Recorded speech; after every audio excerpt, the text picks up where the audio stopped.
আবৃত্তি করতে আসছেন ইসরাত জাহান। কবিতা ওই যে শোষক শ্রেণীর বিরুদ্ধে রবীন্দ্রনাথের লেখনী, 2 বিঘা জমি যেভাবে দখল হয় সমাজের জায়গা জমি, সেই কথাই বলা হয়েছে। আবৃত্তি করছেন ইসরাত জাহান।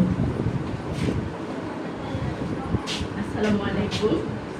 আবৃত্তি করছি বিশ্বকবি রবীন্দ্রনাথ ঠাকুরের লেখা কবিতা 2 বিঘা জমি। শুধু বিঘে 2 ছিল মোর ভুই, আর সবই গেছে ঋণে।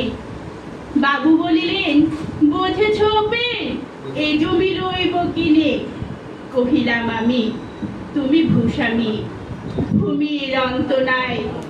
চেয়ে দেখো মোর আছে বড় জোর, মরিবার মতো ঠাই। শুনে রাজা কহে, বাপু জানো তো হে, করেছি বাগান খানা। পেলে 2 বিঘে প্রস্থে ওদিকে, সমান হইবে দানা। ওটা দিতে হবে। কহিলাম তবে বক্ষে জড়িয়া পানি, সজলে চক্ষে করুণী রক্ষে গরিবের ভিটে খানি।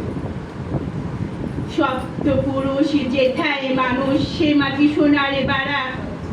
তন্নে দেয় বেঁচে বসে মায়ে, এমনই রক্ষে ছাড়া। আখি করি লাল রাজার ক্ষণকাল, রহিল মৌন ভাবে।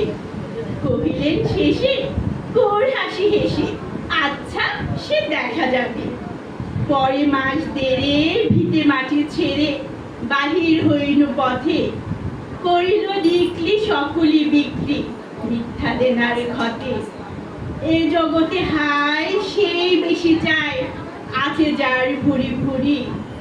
রাজার হস্ত করে সমস্ত, কাঙালের ধন চুরি। মনে ভাবিলাম, মোরে ভগবান রাখিবে না মুখ গর্তে। তাই লিখে দিল বিশ্ব লিখে 2 বিঘার পরিবর্তে। ধন্যবাদ সবাইকে।